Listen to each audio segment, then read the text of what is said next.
ketiga, di sini saya akan bahas tentang sejarah dan perkembangan ilmu fikih. Ilmu fikih merupakan hasil ijtihad yang banyak memakan waktu yang sangat lama. Hal ini bisa diketahui dengan sejarah perkembangannya yang terbagi dalam beberapa periode. Yang pertama yaitu periode Nabi Muhammad SAW, yang kedua yaitu periode sahabat, yang ketiga yaitu periode tabi'in, yang keempat yaitu periode madhab, yang kelima yaitu periode kemunduran, yang keenam yaitu periode kebangkitan, dan yang ketujuh yaitu periode modern dan sekarang. Yang pertama yaitu periode Nabi Muhammad SAW.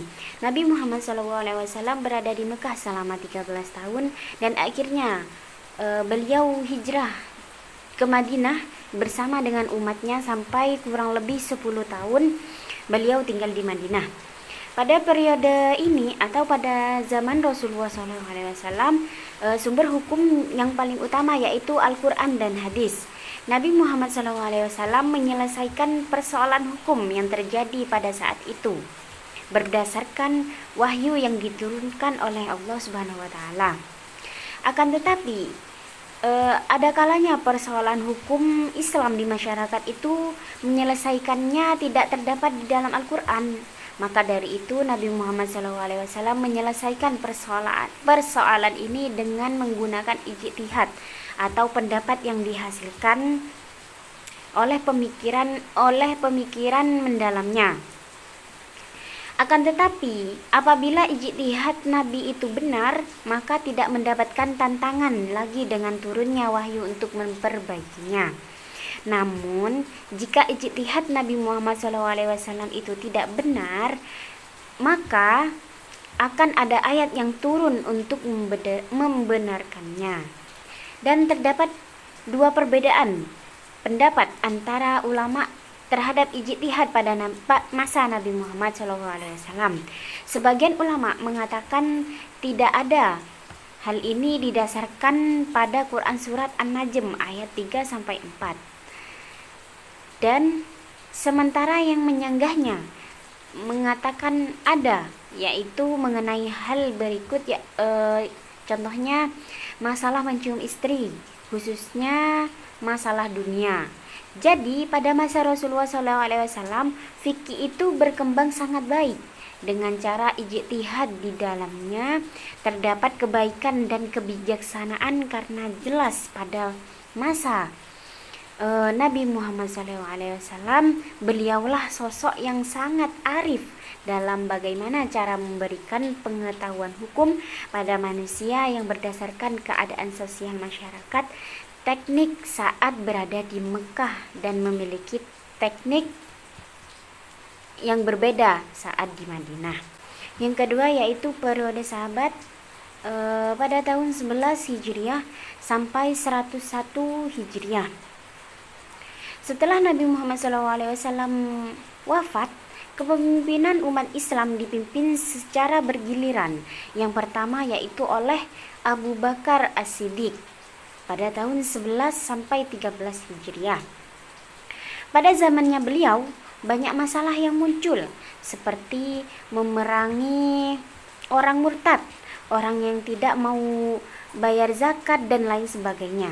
Ciri khas fikih pada masa Abu Bakar adalah yang pertama, penggunaan qiyas secara luas dalam berbagai kasus hukum yang tidak terdapat nas dan hadis tentang hukum terkait. Yang kedua yaitu ijma dimanfaatkan sebagai dasar penetapan hukum. Semua ini dilakukan oleh Abu Bakar untuk menyelamatkan agama, dan beliau melakukan ini berdasarkan dengan pemikirannya atau hasil ijtihadnya. Oleh karena itu, perkembangan fikih pada masa Abu Bakar itu sangat baik. Dan dengan demikian, perkembangan ilmu fikih saat itu tergantung bagaimana Abu Bakar itu memutuskan hukumnya. Abu Bakar adalah seorang sahabat Nabi Muhammad SAW yang paling dekat dan paling takwa, sehingga dalam memutuskan hukum ilmu fikih senantiasa berpegang pada Allah Subhanahu wa taala dan Rasul dan Nabi Muhammad SAW. Yang kedua yaitu pada masa Umar bin Khattab pada tahun 13 sampai 23 Hijriah. Pada masa Umar bin Khattab, banyak sekali kemajuan yang dicapai oleh Islam, terutama yang menyangkut penaklukan daerah kekuasaan Islam. Saat Umar menjadi khalifah, dengan segala ketakwaannya dan keadilan serta keberaniannya, senantiasa beliau melakukan apa saja demi tegaknya agama Islam. Umar termasuk orang yang sering berijtihad kepada Allah Subhanahu wa taala.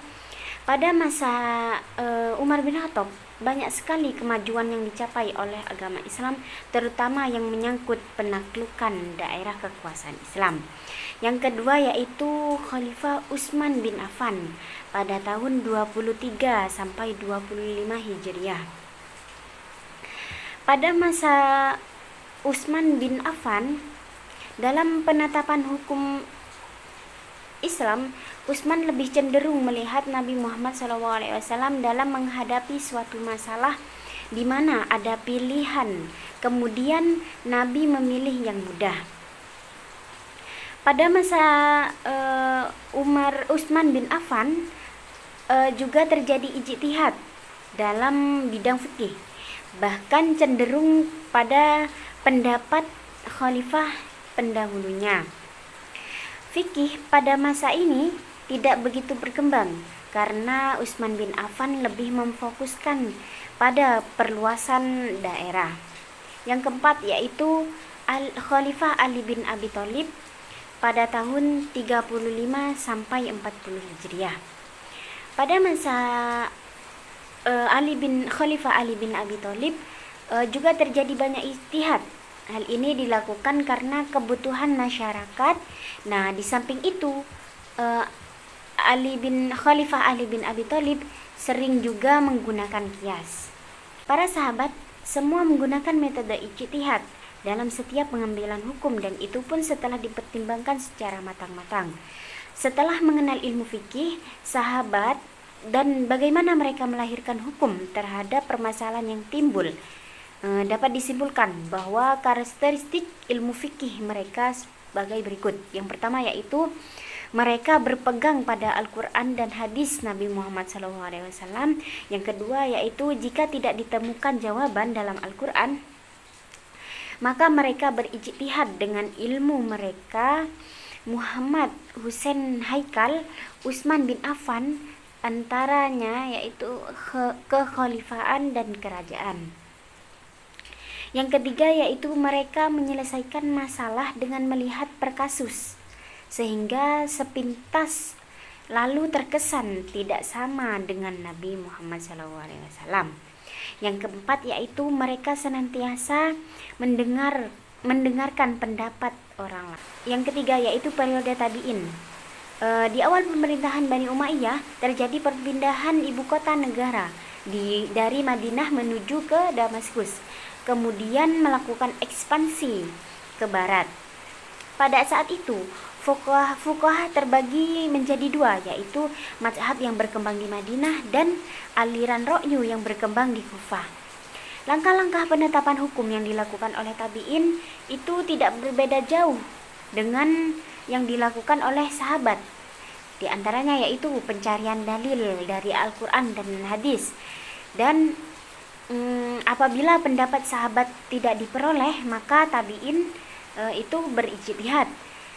Dan pada masa tabi'in ini ada beberapa ahli fikih yang lahir, di antaranya yaitu Sa'id ibnu Musayyab yang wafat pada 93 Hijriah, Urwah ibnu Al-Zubair wafat pada tahun 94 Hijriah, dan Abu Bakar ibnu Abib yang wafat pada tahun 94 Hijriah dan lain sebagainya. Dan ada hal penting juga yang terjadi pada zaman tabi'in, yaitu yang pertama adanya manipulasi hadis, di antaranya dengan cara membuang sebagian isi hadis dan menggantinya dengan kata-kata yang tidak jelas, dan kemudian membuang seluruh isi cerita tentang sahabat dan memberi makna lain dari hadis yang ada. Lalu membuang sebagian isi hadis tanpa menyebutkan petunjuk atau alasan. dan melarang penulisan hadis Nabi dan mendoifkan hadis-hadis yang mengurangi kehormatan penguasa atau yang menunjang lawan. Yang keempat yaitu periode madhab. Masa ini berlangsung sesuai dengan lahirnya imam-imam madhab, di antaranya yaitu Imam Hanafi, Imam Hambali, Imam Maliki, dan Imam Syafi'i, di mana setiap mazhab itu berkembang pesat, banyak mempengaruhi murid-murid mereka. Mereka mengambil dalil hukum Al-Quran, dan perkembangan ilmu fikih pada masa ini sangat besar dan melahirkan mazhab-mazhab yang besar pula. Keempat dari mazhab tersebut itu disebut dengan mujtahid dan membuat ilmu fikih mengalami kemajuan yang menakjubkan dan menjadi mendunia. Pada masa ini perkembangan ilmu fikih itu terbungkus dalam mazhab-mazhab. Maka dari itu perkembangan ilmu fikih pada mazhab-mazhab ini hampir tidak ada, kecuali hanya berkaisar pada mazhab yang dan menyebabkan Islam itu berada di kotak-kotak mazhab. Toha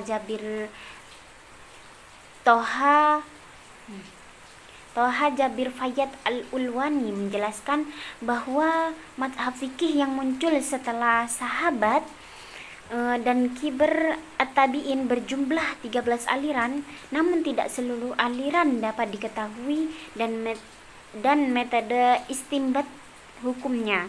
Di antaranya pendiri aliran tersebut yaitu Abu Sa'id Al-Hasan Ibnu Yasir Al-Bashir yang wafat pada tahun 110 Hijriah. Yang kedua yaitu Abu Hanifah Al-Nu'man Thabit Ibnu Suti yang wafat pada tahun 150 Hijriah, dan Al-Auza'i Abu Amr Abdul Ar-Rahman Abdul Amr Ibnu Muhammad yang wafat pada 157 Hijriah. Dan yang kelima yaitu pada masa kemunduran atau periode taklid yang dimulai pada tahun 310 sampai 1292 Hijriah. Sejarah memberitahukan bahwa Islam sedang sakit, artinya tidak adanya perubahan dalam ilmu fikih, sehingga menyebabkan umat Islam itu tidak menggali hukum dalam Al-Quran. Jaih Mubarak memandang bahwa ada dua hal yang menyebabkan taklid, yaitu yang pertama, keterbelangguan pemikiran sehingga ulama lebih suka mengikatkan diri pada aliran fikih tertentu.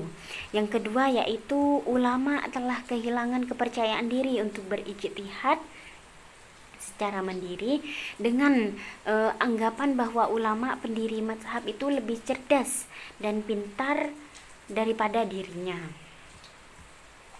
Adapun ulama yang hidup pada masa taklid yaitu Ibnu Hazm Al-Zahir, Abu Hamid Al-Ghazali, dan Ibnu Taimiyah.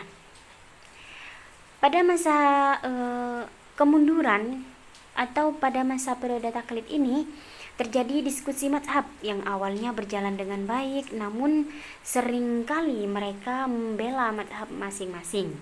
Kemudian menjelang akhir abad, pada abad ke-18 sampai 18, kondisi ilmu fikih itu mulai bangkit dan mencaplok daerah-daerah Islam seperti Mesir. Keadaan ini berlangsung hingga terbangkitlah kembali zaman kebangkitan Islam yang ditandai munculnya pergerakan keagamaan yang di-sharing dengan pembaharuan oleh sejumlah tokoh Islam. Selanjutnya yaitu masa kebangkitan atau periode kebangkitan. Secara garis besar, zaman ini ditandai oleh berlakunya perundang-undangan Islam yang ditransformasikan dari hukum Islam, baik dari sumber Al-Quran dan Sunnah maupun berupa produk fikih dan ijtihad para ulama mazhab. Latar belakang dari zaman ini adalah ketertinggalan umat Islam di berbagai belahan bumi Bahkan sebagian daerah muslim itu telah berada pada jajahan bangsa Arab. Dan yang merupakan ciri umum dari periode fikih pada masa kebangkitan adalah dengan semboyan dibuka kembali pintu ijtihad. Gerakan ini munculkan beberapa tokoh pembaruan seperti Sayyid Ahmad Khan, Shibli Nu'mani, Syed Amir Ali, Muhammad Iqbal, dan lain sebagainya. Dan pada masa periode kebangkitan terjadi kemajuan penulisan dan penerjemahan buku-buku fikih dan usul fikih dalam berbagai bahasa, termasuk bahasa Indonesia, sudah semakin menjamur. Dan selanjutnya yaitu pada masa periode sekarang atau modern. Pada masa ini perkembangan ilmu fikih itu sangat dituntut, kemajuannya yang kian berkembang. Umat Islam harus tetap berpedoman pada Al-Quran dan hadis, namun isi dan coraknya harus dikemas dalam kemasan zaman modern. Fikih modern mudah dapat direalisasikan dalam masyarakat yang menginginkannya.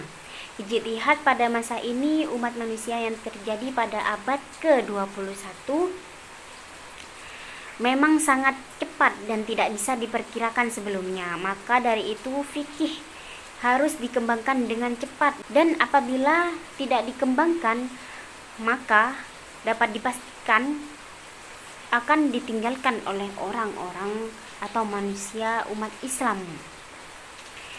Banyak sekali tokoh-tokoh fikih yang berusaha merevisi fikih lalu dengan harapan bahwa Islam akan tetap menjadi relevan dan dengan kemajuan manusia. Di antaranya tokoh tersebut yaitu Ismail Roqi Al-Faruqi, selanjutnya yaitu Husir Ahmad dan Maryam Jamelah, dan lain sebagainya, banyak lagi. Dan terdapat 4 metode yang digunakan untuk merumuskan fikih modern. Yang pertama yaitu metode deduktif, yang kedua yaitu metode induktif, yang ketiga yaitu genetika, dan yang keempat yaitu metode dialektika. Dan oleh karena itu, menurut para intelektual zaman modern harus jeli dalam melihat perkembangan yang terjadi dalam kehidupan masyarakat, sehingga penyusunan fikih itu tepat dan sesuai dengan apa yang dibutuhkan sekarang, sehingga memiliki akar yang kuat ke dalam dan memiliki otoritas yang dapat diterima secara global. Sekian dan terima kasih dari saya. Wassalamualaikum warahmatullahi wabarakatuh.